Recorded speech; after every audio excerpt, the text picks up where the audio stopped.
associated with the events of 9/11. Osama bin Laden. 5 days after 9/11, bin Laden stated that he had no knowledge of the attacks. He also stated that the attacks appear to have been carried out by individuals with their own motivation. This statement was aired only once on Al Jazeera TV on the 16th of September 2001. Before 9/11, Osama bin Laden had lived as a fugitive, but he was a wealthy fugitive who had enjoyed relative freedom outside of the USA. He was even able to obtain kidney dialysis treatment at an American hospital in Dubai just prior to 9/11. And within Afghanistan, his country of residence, he was protected by the Taliban, who had full control of the country. However, after 9/11, bin Laden's life became increasingly worse. For example, he was now unable to stay within the comfort zone of Afghanistan because the country had been invaded by the coalition forces. Bin Laden was also unable to freely visit other countries for hospital treatment because those countries would risk being accused of harboring a wanted terrorist. He would therefore have to spend even more of his money on protection, plus his future options would be extremely limited in terms of survival, finding a place to stay, finding the hospital treatment he needed, and planning future terror attacks. Numerous news reports from 2002 stated that bin Laden had in fact died. So when it comes to the question of who benefited from 9/11, on a scale of 0 to 10, Osama bin Laden scores 0.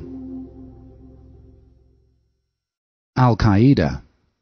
Al-Qaeda was created by the CIA during the 1980s for the purpose of fighting off an attempted Russian invasion of Afghanistan. The CIA funded Al-Qaeda and supplied them with the weapons and intelligence they needed to ward off the Russian threat. When the Soviets withdrew from Afghanistan in the late 1980s, the CIA continued to fund Al-Qaeda, and many of its operatives were used as CIA assets. These operatives were used as double agents for use in anti-terrorism drills within the USA and for covert military operations. Since 9/11, Al-Qaeda would have found it almost impossible to carry out major terrorist attacks in countries like the USA. For example, the Patriot Act in the USA allows the government to spy on all phone and email communications, so life for any terrorist organization will have become immeasurably worse since 9/11.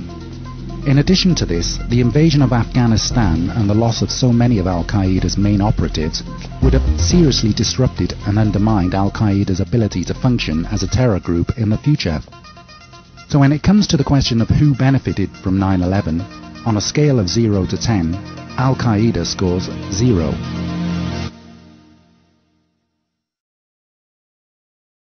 Saddam Hussein.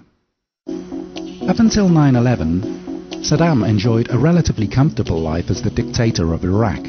However, since 9/11, Saddam's life had become progressively worse. Firstly, because of the constant insinuations that Saddam had something to do with 9/11, and secondly because of the accusations that Saddam possessed weapons of mass destruction. Within 18 months of 9/11, Iraq was invaded and Saddam was reduced to living in squalid conditions whilst on the run from his invaders.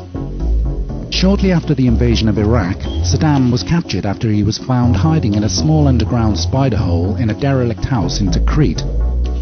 He was held as a prisoner for 3 years before being tried and hanged. The Iraqi court found Saddam guilty of crimes that he committed during the 1980s. So when it comes to the question of who benefited from 9/11, on a scale of 0 to 10, Saddam Hussein scores less than 0. So, out of the 3 parties who've had the finger pointed at them by the Bush administration for complicity in the 9/11 attacks, none of them have benefited politically, financially, or strategically from what happened on 9/11. In fact, the exact opposite is the case.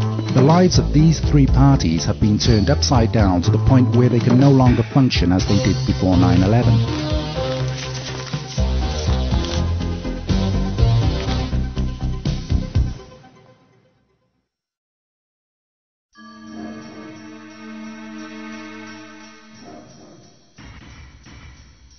So who did benefit from 9/11? Larry Silverstein. This man became the leaseholder of the World Trade Center complex just a few weeks before 9/11.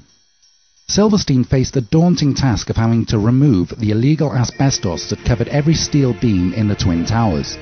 This job would have cost over $1 billion.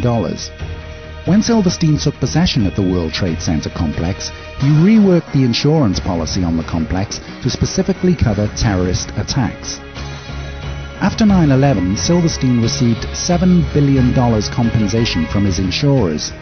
That's a massive profit on his original $15 million investment. So when it comes to the question of who benefited from 9/11, on a scale of 0 to 10, Larry Silverstein scores 10.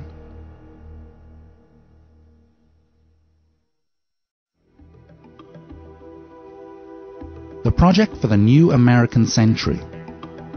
In September of 2000, these men produced a neocon manifesto called Project for the New American Century, or PNAC for short. This manifesto detailed their ambitions and intentions for America in the 21st century.